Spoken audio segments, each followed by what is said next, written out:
Freakonomics Radio is sponsored by Southern New Hampshire University. The best investments are the ones you make in yourself, and no one knows that better than Southern New Hampshire University. With more than 200 online degree programs, no set class times, and low online tuition, Southern New Hampshire University is built to fit your life today and set you up for success tomorrow. Education is an investment. Why not make it a smart one? Apply for free at snhu.edu/Freakonomics. Freakonomics Radio is sponsored by Hotels.com. Hotels.com gives you access to hundreds of thousands of hotels worldwide. And when you join for free, you can save up to 20% instantly with member prices. Plus, every stay earns rewards. So when you book one trip, you're already lowering the cost of the next one. Hotels.com is simple, rewarding, and designed to help you get more out of every stay.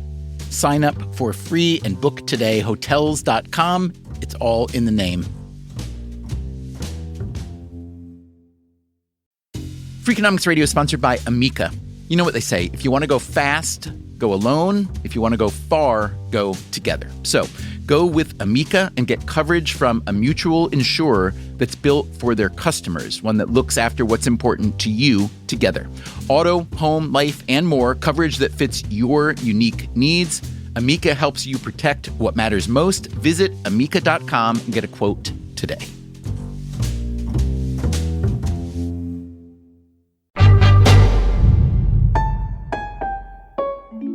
Hey there, it's Stephen Dubner.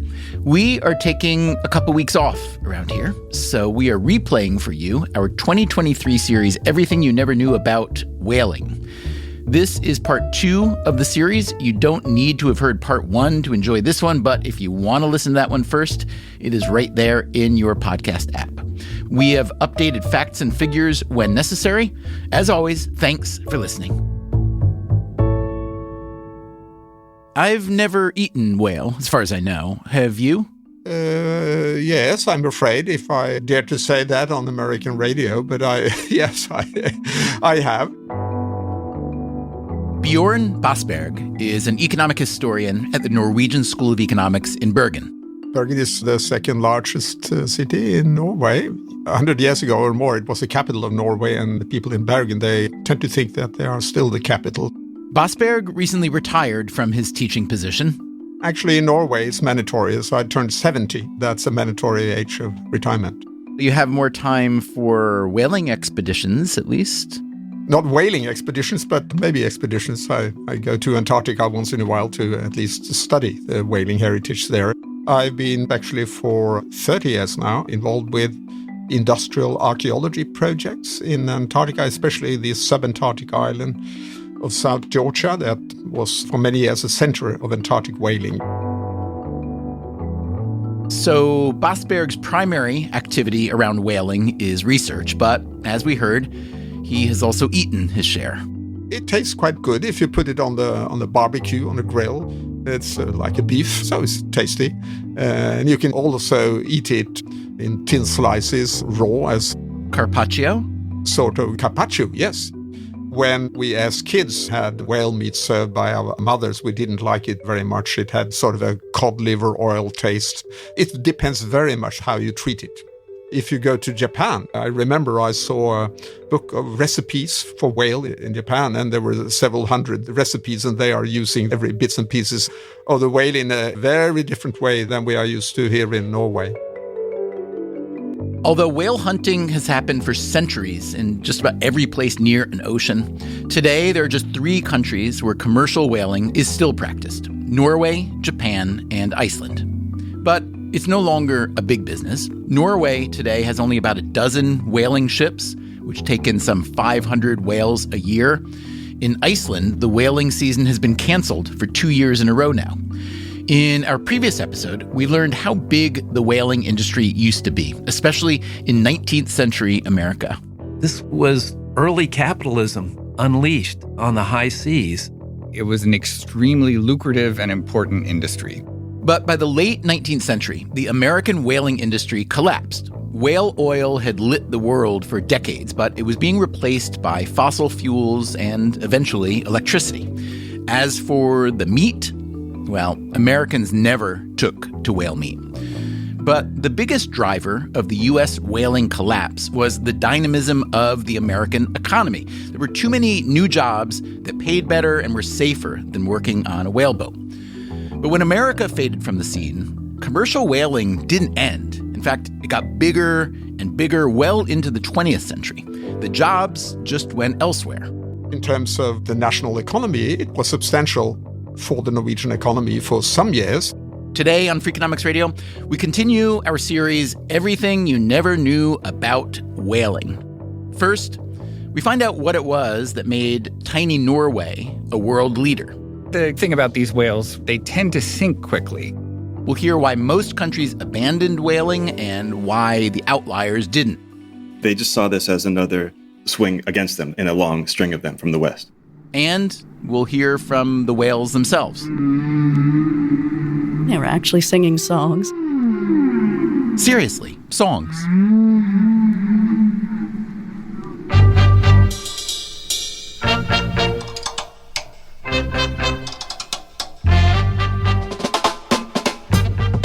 This is Freakonomics Radio, the podcast that explores the hidden side of everything, with your host, Stephen Dubner.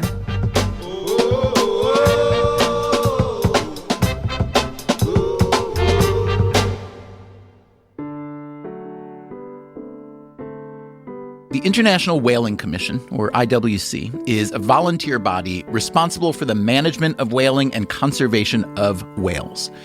That mission essentially translates into a global moratorium on commercial whaling. Norway, Japan, and Iceland don't abide by this moratorium. Whales are also still hunted by indigenous groups in the US, Canada, Russia, Greenland, Indonesia, St. Vincent and the Grenadines, and Denmark. In those places, whale products typically aren't sold on the open market, and the IWC considers indigenous hunting a sustainable practice. Among commercial whalers, Norway remains the largest, and they too say their whale hunting is sustainable. The fact is, there isn't much demand for their whale meat in Norway or elsewhere. And what about the ethics? Here again is Bjorn Basberg. I've decided never to take any strong position on this at all. My perspective on the whaling industry is to try to understand the history and to explain it historically. Norway did abide by the International Whaling Commission's moratorium on whaling until 1992, but then left or chose to no longer honor that agreement. What can you tell us about that? Well, that was obviously very controversial internationally, and the protests were huge. I think the Norwegian Ministry of Foreign Affairs had a very difficult time in sort of defending the Norwegian position. There were huge campaigns, of course, in your country, especially, but also all over the world. But the government's view at the time was that this was an industry with a history, it's sustainable, and it was almost compared with indigenous whaling in Greenland, in Alaska, which is still going on. Since there's not much demand for whale meat or whale oil, why is there still any whaling in Norway? I've read one reason may be that whales eat a lot of herring, and Norwegians also eat a lot of herring, and Norway wants to keep the herring supply high by limiting the whale predators. Is that true? It could be an argument, but I've never really heard that, and I don't think that's a well-justified argument. I think the main justification in Norway is that it's still an interest in those communities to keep on with the industry, and the government has said that it's fine. Basberg himself comes from one of these communities, a small coastal city called Sandefjord. The city's coat of arms shows a lone whaler standing on the prow of a ship, a harpoon raised in his arms. That was, in a way, the New Bedford of Norway, the whaling capital there. New Bedford, Massachusetts was at one time the capital of America's whaling industry, and accordingly, it was the richest city per capita in the U.S. As for Sandefjord and Bjorn Basberg, I grew up in the 1960s and the industry was in decline, and it was never an alternative for me to become a whaler. But I studied at the business school and I developed an interest for economic history. And what is it about whaling as an industry that particularly appeals to an economist? Well, as any industry, there are all sorts of interesting questions, of course, but I guess my interest was, although I'm an economist, it was the technology, I think. Pardon my ignorance, but when I think of whaling, I know probably about as much as the average person knows about whaling, which is to say very, very, very little. And I wouldn't necessarily think of whaling and technology going together. Plainly, I am wrong. American whaling, of course, that was rather primitive in terms of technology, with a whaling ship out there on the ocean and then the rowing boats and the harpooner, and rather simple, the struggle with the whale. What has been called modern whaling, my colleagues now will like to talk about it more as industrial whaling. It's not so modern anymore. But, Okay. but at the time, of course, it was modern. And my thesis was about whaling and patents. And that, in a way, I have stuck with ever since. And of course, patents, that is about technology and inventions and innovations. This new technology was about employing steamships, which had not been used in whaling. The actual catching then involved a very powerful, large harpoon or cannon, one could say, with an explosive grenade that killed a whale. So it was very, very different from the oil-style whaling. This harpoon cannon was invented in the 1860s by a Norwegian whaling magnate named Sven Foyn. So exactly at the time when the Americans were abandoning whaling in the late 19th century, the Norwegians were taking it up and establishing what we know today as the modern whaling industry. And that is Eric Hilt, an American economic historian who also specializes in the economics of whaling. So to do that, you needed to use very different methods, and you produced different products. While Americans had hunted across the Atlantic and Pacific Oceans, the supply of whales there had fallen. The Norwegians, with their powerful steamships, hunted all the way down in Antarctica. This offered a new supply of whales that were even bigger than what the Americans hunted. The Norwegians went after humpback whales and the biggest mammal of all, the blue whale. The American whaling industry couldn't touch it. If they managed to harpoon it, it would just drag them away forever. The Americans had a name for being dragged across the ocean by a harpooned whale. They called it a Nantucket sleigh ride. It could drag the whole whaling ship. The other thing about these whales is that they tend to sink quickly. The Americans would kill a sperm whale and sort of tow it back to the vessel. You couldn't do that very easily with this gigantic blue whale. So you not only need a cannon, but you need some kind of powerful device to actually bring the whale carcass up. Oh, well, they had a sort of a hose. You just stick it in the whale. They stuck it into the whale, yes, basically. And then there's some kind of pump on the whaling ship that pumps air through the hose into the whale. So it's like blowing up a balloon, essentially. Very much so. The Norwegian whaling industry kept innovating. By the early 20th century, they built huge whaling ships that Bosberg calls floating factories. These were accompanied by 10 or 12 smaller ships that were deployed to kill whales and haul them back to the big ship to process the whale oil. The factory ships was like an average oil tanker at the time, 15,000 tons, 20,000 tons. Now, technology usually travels quickly, especially in a competitive industry where there's money to be made. Why did the U.S. whaling industry and maybe other industries not adopt these new Norwegian technologies? Well, first, other countries did adopt. So Norway was not alone in the 20th century, but Norway was for many years the largest nation. But Britain was a competitor and a business partner also. And eventually Japan developed this industry. Post-World War II, Germany was large in the interwar years, the Soviet Union. But the Americans never really developed an interest, I should say, for the industry. The American whaling entrepreneurs, they just diverted their interest into other industries, and that had to do with the more macro trends in the development of the American economy. Here's another way to put it. America was getting too rich to bother with whaling, especially the big investors and entrepreneurs. By the late 19th century, there was more money to be made in coal and petroleum and steel, in railroads and real estate, in media and telecommunications. So the U.S. was moving forward fast in all those industries.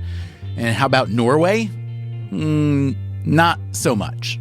Norway did eventually discover its own big oil reserves, and that's why Norway is rich today. But that wasn't until the 1960s. If you look back to the 1860s, Norway is a very poor country with low wages. It had a low standard of living, and the availability of inexpensive oil and also meat was very attractive to them. And so it was that Norway's whaling fleet became the largest in the world. Whaling was an opportunity for when the alternative was unemployment, really. In terms of the national economy, it was substantial for some years. They earned foreign exchange because most of the products were sold abroad. Some years, the revenues from whaling was larger than from the fisheries. You have any idea what share of GDP the whaling industry may have represented at its peak? As an economist, I should give you a very precise figure, but between 5 and 10%, I think, never more than that. But that is substantial for one particular industry. The product was always about oil. Whale oil, as we heard in our previous episode, had been used for decades as a lighting fuel and as industrial lubricant. By the 20th century, demand was falling since there were other cheaper products on the market, but the whaling industry found other uses for its oil. The main buyers of the whale oil throughout the 20th century was large companies in Europe like Unilever and in the United States like Procter & Gamble that processed the oil further and sold it to, margarine industry. That's right. Whale oil was a main ingredient in everyone's favorite 20th century butter substitute, margarine. So that was really the main product. Whale meat was never really a product as such. That was always very marginal. Okay, so the flesh of the whale was simply more valuable for its oil value than its meat value. Oh, definitely. But soon enough, whale meat did become more valuable, at least in some places. And all it took was a world war. So after World War II, Japan is not in good shape. So off to Japan we go right after this break. I'm Stephen Dubner, and you are listening to Freakonomics Radio.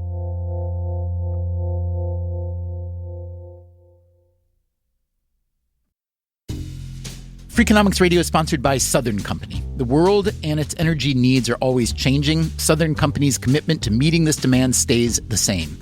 That's because Southern Company believes energy is more than a utility, it's what powers possibilities. So they are looking ahead and investing $80 billion in infrastructure upgrades and are committed to fueling growth in ways that benefit all customers so that reliable and affordable energy is accessible for generations to come. Go to southerncompany.com to learn more. Southern Company, building the future of energy.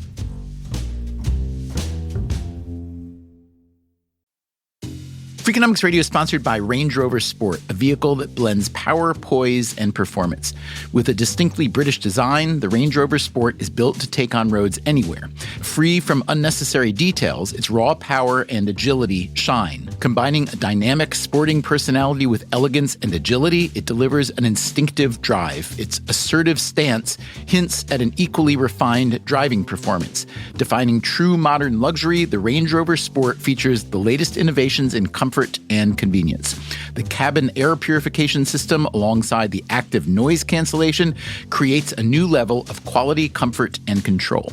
Terrain Response 2 offers 7 terrain modes to choose from, fine-tuning the vehicle for any challenging roads ahead. A force inside and out, the Range Rover Sport is available with a choice of powerful engines, including a plug-in hybrid with an estimated range of 53 miles. Build your Range Rover Sport at rangerover.com/US/sport.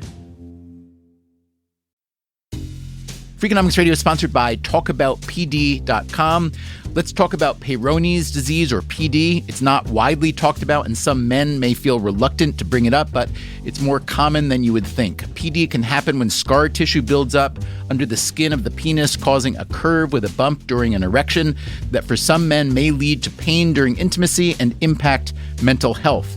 A trusted urology specialist can help diagnose PD and walk you through your options, including non-surgical treatment. Visit talkaboutpd.com.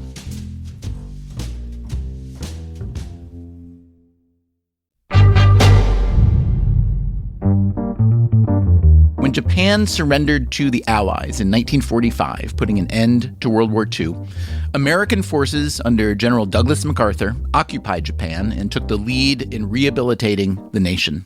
Japan is not in good shape, obviously. People are starving, literally. That's Jay Alabaster, an American journalist and doctoral candidate who lives in Japan. It was a first world country that has just been smashed because of the war. So they are very hard up for food and protein sources, and they don't have a long history of eating meat. So MacArthur ordered the Japanese to go all in on whale hunting. There was at least a little bit of self-interest here. Whale hunt will help alleviate Japan's food shortage and ultimately save over $20 billion for American taxpayers. It's not an exaggeration to say that whales saved the country for a few years just to actually feed the hungry nation that was recovering. And at that time, it was also served in school lunches. But there was a problem. Just as whale meat became a critical component of Japan's recovery, the world was running out of whales. Whale numbers were down to 100th, 1,000th of what they were at the peak. All the technology that had gone into whaling, all that mechanization and industrialization, it had decimated the global whaling population. During the 20th century alone, an estimated 3 million whales were killed, led by Norway, Japan, the Soviet Union, and Britain. But plainly, that couldn't continue. And this is what led in 1946 to the establishment of the International Whaling Commission. 15 of the biggest whaling countries got together to regulate how many whales could be killed. In the beginning, the IWC is for the orderly development of the whaling industry. So it's a very pro-whaling, pro-industry organization where a group of nations get together and try to figure out how to preserve this resource. The IWC today is an anti-whaling organization. It advocates for a total ban on commercial whaling. But back then, it was trying to reach a happy medium. The problem was they didn't have any real power to tell a given country how many whales they could kill. Instead, the IWC set a global quota. And this had an unintended and perverse consequence. They called it the Whaling Olympics. It caused these fleets to go out and catch as many big whales as they could as fast as possible. The 1960s turned out to be the peak of global whaling. Some species were by now close to extinction, including the right whale, the humpback, and the blue whale. But then, things began to change for the whales. If you were around way back in 1970, you might remember a record album called Songs of the Humpback Whale. It was a pretty big hit. I remember that National Geographic included a disc, a 45, inside one of their editions so that people could listen to humpback whale songs. That is Kate O'Connell. She's a policy advisor with the Animal Welfare Institute. That's one of the oldest conservation groups in the U.S. They were actually singing songs, and I think they've captivated the imagination of people around the world. O'Connell says the album also shifted the public's thinking toward whales by showing the complexities of their behavior. The rise of this pro-whale sentiment fit in nicely with the rise of the conservation movement generally. This was an era when the value of clean air and clean water was becoming more visible and more important. There was also the sense that preserving whales, rather than hunting them, just made sense given how the global economy had evolved. Humankind had found cheaper and easier sources for fuel and food, so why don't we just celebrate the whale as a beautiful, free animal? In 1970, the folk singer Judy Collins recorded a traditional whale hunting song with backing vocals by the Humpbacks. We're bound off for Greenland and ready to sail in hopes to find riches in hunting the whale. Soon after, the U.S. banned commercial whaling under the Marine Mammal Protection Act, and the new environmental group Greenpeace made its mark by launching a movement called Save the Whales. It always has been my lifelong ambition to eradicate whaling from the planet. That is Paul Watson, a self-described eco-warrior. We met him in the first episode of this series. Back in 1975, when I was with Greenpeace, we intervened against the Soviet whaling fleet in the Pacific Ocean. Watson was on a ship that tried to stop a Soviet ship from killing a whale. They had harpooned this large bull whale, and he swam right underneath us and threw himself up at the bow of the Soviet vessel. And they were waiting for him and pulled the trigger, sent an explosive harpoon into his head. And the whale fell back into the water, rolling in agony on the surface. There was blood everywhere, and I caught his eye. And suddenly he dove and he came straight towards us. And he came up and out of the water at an angle so that the next move is to fall down and crush us. And as his head rose up out of the water and I looked into his eye, which is right there, so close I could see my reflection of myself in that eye. As he rose up out of the water, I felt that the whale understood what we were trying to do, because I could see the effort he made to pull himself back, and he began to sink back into the sea. His eye disappeared beneath the surface and he died. He could have killed us and chose not to do so. Whether the whale actually chose to not kill Paul Watson isn't something that we can fact check. Anyway. But it also got me to thinking, why? Why were we killing those whales? The Soviets were killing sperm whales for spermaceti oil and sperm oil. They're not edible.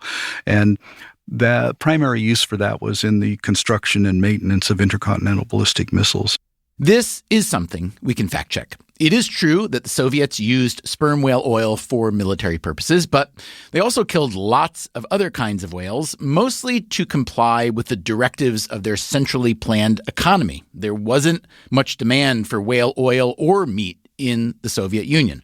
But you can see why an activist like Paul Watson might find it attractive to combine whale saving with military disarmament.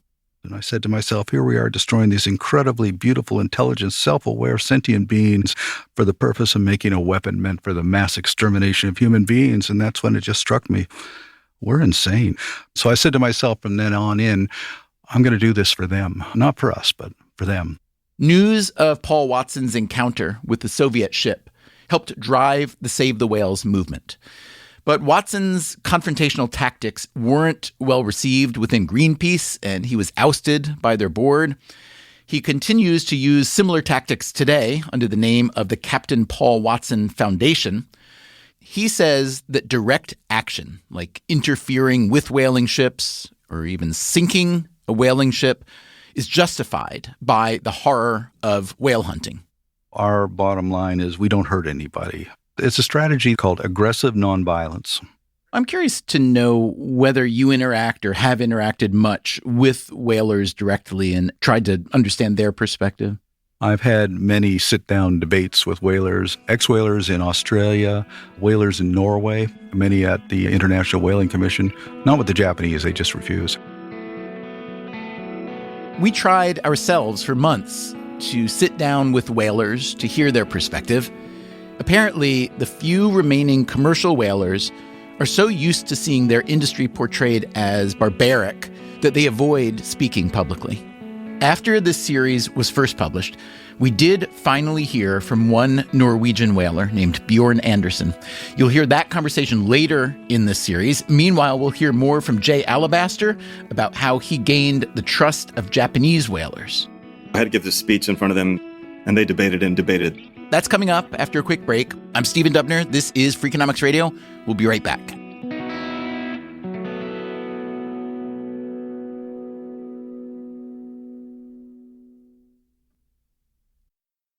Freakonomics Radio is sponsored by Figure. Did you know that 40% of homeowners own their home outright? If that's you, don't let your equity sit idle. Tap it with a home equity line of credit. Figure, the #1 non-bank HELOC lender in the U.S., helps tap equity you've built in your home so you can do things like tackle a renovation or pay down debt. HELOC is a line of credit secured by your home. You can draw what you need, repay, and draw again. Figure offers a 100% online application. Get approved in 5 minutes and funding in as few as 5 days. It's faster than a bank loan and cheaper than a personal loan. Check your rate today without impacting your credit at figure.com/Freakonomics. This post is sponsored by Figure, NMLS ID 1717824. Figure is an equal housing lender. For more information about their licensing, visit nmlsconsumeraccess.org. Figure's HELOC is subject to credit approval and terms apply. Freakonomics Radio is sponsored by Zip System. Zip System building enclosures are designed as one integrated roof and wall system that makes it faster and easier to create a tight, dry building enclosure. Instead of a mix and match approach, all components work together as one system, eliminating the need for house wrap and felt. Because they keep your build protected against weather starting from day one, that means fewer steps and less opportunities for delays. Explore their family of products and learn more at zipsystem.com. Freakonomics Radio is sponsored by LinkedIn Ads. Ever invested in something that didn't live up to the hype? Marketers know that feeling. They optimize for the numbers that look great, like impressions, but then they don't see revenue. LinkedIn has a word for that: bull spend. Instead, you can get the highest ROAS of major ad networks with LinkedIn. Cut the bull spend, advertise on LinkedIn. Spend $250 and get a $250 credit. Go to linkedin.com/Freakonomics. Terms apply.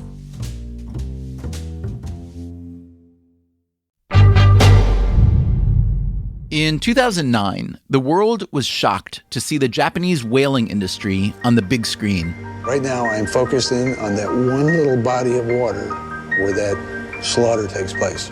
It was a documentary film called The Cove. If we can't stop that, if we can't fix that, forget about the bigger issues. The film was about dolphin hunting in the town of Taiji. In case you've forgotten your middle school biology, yes, dolphins are whales. They, along with porpoises and a variety of bigger animals that we call whales, all belong to the cetacean infraorder. Anyway, the film follows Rick O'Barry, a dolphin trainer turned anti-whaling activist, critiquing the practice of whale hunting in Japan. Back in the States, The Cove was nominated for an Academy Award. Jay Alabaster, the American journalist we met earlier, was living in Tokyo. The Associated Press sent him to Taiji. Someone had to be in the town in case it won. So I went to the town to cover and talk to people and just get the reaction. Taiji is one of the few locations where whaling has basically gone on uninterrupted for several centuries. It was a really remote little town. When I got there, no one would talk to me. So I was walking around this town, which is amazingly beautiful and remote and quaint. And people were incredibly nice. No one was rude to me or threatening or anything, but no one would answer any of my questions or anything. Taiji did not like the attention the film had brought. They had already gone through the protests of Greenpeace and the anti-whaling movement. They just saw this as another anti-whaling swing against them in a long string of them from the West. In order to speak to the fishermen and the community members, I had to kind of involve myself in this society. There's 12 of them that kind of run the boats. And it's a union, so they all have equal power, so they all have to agree. So I had to give this speech in front of them, tell them why I wanted to do this and what I hope to accomplish. And they debated. And finally, I was allowed to hang out with them before and after they went on the hunts. In Taiji, whaling is done using a method called drive hunting. As long as the weather is acceptable and they don't have something else going on, they'll go out every single morning. There's 12 boats if they're all operating, and they kind of spread out in a fan with Taiji at its center. And they go out about 15 miles at a relatively slow speed, and they're just scanning the horizon, looking for birds or spouts, anything to give them a hint that there's one of the species that they're allowed to catch.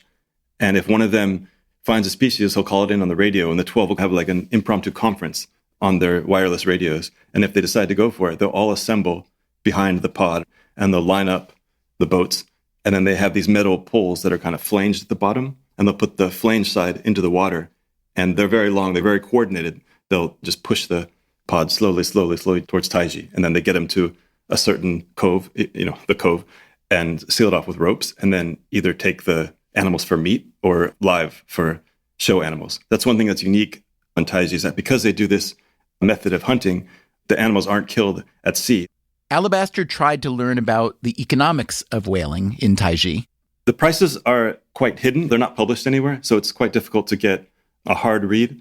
But it's very clear that the live animals are worth far more than the animals that they sell for meat.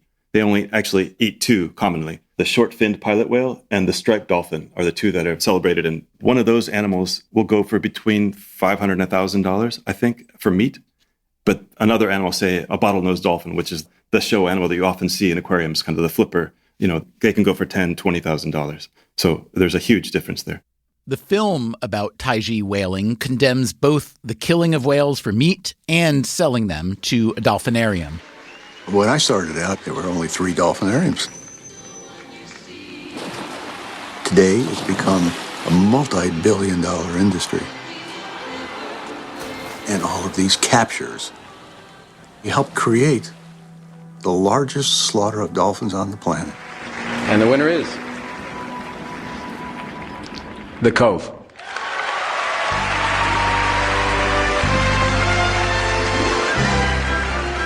That's right. The Cove won the Oscar for for Best Documentary. Taiji and Japan more generally were almost universally chastised for allowing whaling to continue. Jay Alabaster, having seen things from the inside, felt there was a bigger story to be told. So he decided to get a PhD in journalism and mass communications. He is currently writing his dissertation. Yeah, so it's kind of how the domestic and the international media cover this little town of Taiji, the debate that swirls around it, and the history of the town itself. Since the beginning of the anti-whaling movement, Japan has often been the primary target, much more so for some reason than Norway or Iceland. When the International Whaling Commission declared an outright ban on commercial whaling in 1982, Japan objected and allowed its whaling industry to continue, supposedly for research purposes. In 2019, Japan left the IWC and resumed commercial whaling. This prompted Boris Johnson, soon to be Prime Minister of the UK, to publish an opinion piece with the headline, "Why is there not more outrage about Japan's barbaric practice of whaling?" Japan's chief cabinet secretary at the time, Yoshihide Suga, defended the decision. Engagement in whaling, he said, has been supporting local communities. In its long history, Japan has used whales not only as a source of protein, but also for a variety of other purposes. These included fertilizer and insect repellent, musical instruments, and board game pieces. But Jay Alabaster has seen how weak Japan's defensive arguments can seem in the face of anti-whaling activism. There are these powerful environmental groups. And when I say powerful, I don't mean in a negative way. They're just powerful and they apply the pressure to kind of tweak the world in the way that they want. And they're often very successful. And a little town like Taiji, which has 3,000 people and no international presence, there's no one there that really does social media officially. In looking historically, those towns don't tend to do so well when the kind of pressure that is applied, and Taiji has applied to them. But Taiji was very robust, held up, received incredible domestic assistance. I think for Japan, it comes down to the fact that they've always been very concerned that if there's a successful end to whaling, what does that then mean for other parts of their fisheries industry? That, again, is Kate O'Connell from the Animal Welfare Institute. And in particular, tuna. They're very focused on their tuna industries. And so they're very nervous that, will they then come after our tuna? There's one big difference to point out. Global demand for tuna is strong. For whale meat, not so much. All the fishermen in Taiji talk about this time in the 80s and 90s when the prices were incredibly high. And in one season, they would make enough to buy a house. Jay Alabaster says that whale meat now gets maybe 1/3 or even less the price it used to sell for. That's good news if you eat whale meat. Whale is served across Japan and it has regional varieties. One common one is called tatsutake. It's like fried whale, which is the easiest to eat. Whale has a certain flavor to it, and if you're not used to it, it's not good. I have trouble with it as well. So it's kind of seasoned to disguise that. The raw whale, this just sounds, from a Western perspective, it just sounds awful. But Japan has a long history, obviously, of eating raw fish, and they eat whale that's been freshly caught, lightly cooked or not cooked at all. And if you're a meat eater like I am, it is incredible meat when it's still fresh. But, Alabaster says, the overall amount of whale meat consumed, even in Japan, is very small. So the average person eats, it doesn't even register on the decimal, that 0.00% of their diet is whale. I don't know what would be an equivalent in the US, but maybe if you saw rabbit on the menu or something like that, you'd be like, oh, that's interesting. Or crawdad or something like that. You wouldn't be floored, but you'd be like, oh, that's kind of interesting. They have crawdad. But here's the thing. In Japan, even if you don't eat whale, you may not want whale hunting to end. Polls have shown that most people, I think 60 or 70% of people support whaling or Japan's right to whale, even if they don't eat whale themselves. In broader Japan, there is no question that the outside pressure has given a huge boost to whaling. It's one of the few issues I've seen in Japan where across the political spectrum, there's support for whaling. The Japanese can always say, well, this is our tradition. And that, again, is the longtime anti-whaling activist Paul Watson. When a species becomes endangered, like the bowhead, there can be no justification for any tradition, any culture. My personal position is I'm opposed to the killing of any whale by anyone, anywhere, for any reason. Do you feel that the war against whaling has been won, essentially? No, but we certainly have had an impact. A number of countries that were whaling when I began are no longer doing it, like Spain and Australia and Chile. But Japan, Norway, and Iceland have just bluntly ignored that. Before I came to Taiji, I had this impression that it was just one of these topics that gets dragged out of the closet every once in a while to hold up. This is our culture. But when you come to these little communities, it's very clear that, it's a small section of Japan, but there is definitely a living, thriving whaling culture. I believe, that this is a sustainable practice. The arguments against it are much more moral than economic or environmental, I would say. Back in Norway, the whaling economist Bjorn Bosberg agrees that moral arguments are driving the whaling debate these days. But as we all know, there's no universal scale of morality. In Norway, I think the typical attitude would be that we are eating and slaughtering all sorts of animals, and the whales are no more than an animal. It's a large one, of course, but it's not more special than other animals. That said, the era of big whaling is plainly over, at least for now. My feeling is that the industry is struggling in many ways. They are struggling to find a market. It's not a huge demand for whale meat in Norway. We do export some whale meat to Japan. We are allowed to do that, but that's also fairly limited. The quota for the last few years has been around 1,000 whales that could be killed, and the kill has only been like 500. And that is not because there are not enough whales out there, but there are not enough whalers. So, are we about to enter a post-whaling world? And what if I told you that humans are still killing hundreds of thousands of whales a year, but not by hunting them? We've had all these whales washing up on shores or being found floating dead. Coming up next time on the show, how dangerous to whales are offshore wind farms? How about noise pollution and fishing nets? Also, why is it still a good idea to read Moby Dick? There's a headline early in the novel that says, "Bloody battle in Afghanistan, grand contested election for the presidency of the United States." And was a 19th century whaling crew more ethnically diverse than your 21st century office?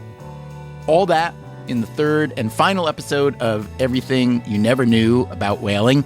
That's next time on the show. Until then, take care of yourself, and if you can, someone else too.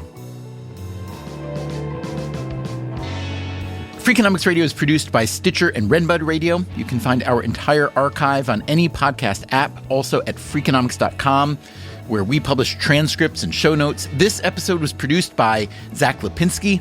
It was mixed by Greg Rippin and Eleanor Osborne with help from Jeremy Johnston. The Freakonomics Radio Network staff also includes Alina Kuhlman, Augusta Chapman, Dalvin Abuaji, Ellen Frankman, Elsa Hernandez, Gabriel Roth, Morgan Levy, Jasmine Klinger, Sarah Lilly, and Teo Jacobs. Our theme song is Mr. Fortune by the Hitchhikers, and our composer is Luis Guerra. As always, thanks for listening. I don't think of Norway as having an east coast, but I'm bad at geography. Well, the eastern part of Norway is mostly Sweden, but we have a small southeast coast. The Freakonomics Radio Network, the hidden side of everything. Stitcher.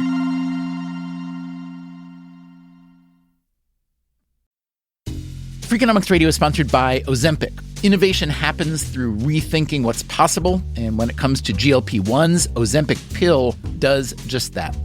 Learn more about Ozempic semaglutide tablets, 4 and 9 milligrams, by calling 1-833-OZEMPIC or visit Ozempic.com to view the medication guide and ask your doctor what's possible with FDA-approved Ozempic Pill.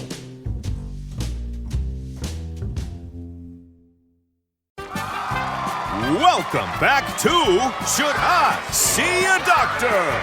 Contestant, you're camping when a rash appears on your leg. Do you A, ignore it, B, frantically search the internet, or C, use telehealth through Walmart? Telehealth through Walmart? Who knew? Oh, I'm going to say C, Walmart. Correct. Walmart can connect you with 24/7 virtual medical care. You genius, you. Well, I can fold a fitted sheet. Walmart! Who knew? Telehealth services offered by third-party providers. Restrictions and fees may apply. This episode is brought to you by Opill, the first over-the-counter daily birth control pill available in the U.S. Opill is FDA approved, full prescription strength, and estrogen-free. Plus, there's no prescription needed. Finally, the days of needing a prescription for birth control are over. Opill is available online and at most major retailers. Take control of your health and reproductive journey with Opill. Birth control in your control. Use code BIRTHCONTROL for 25% off your first month of Opill at opill.com.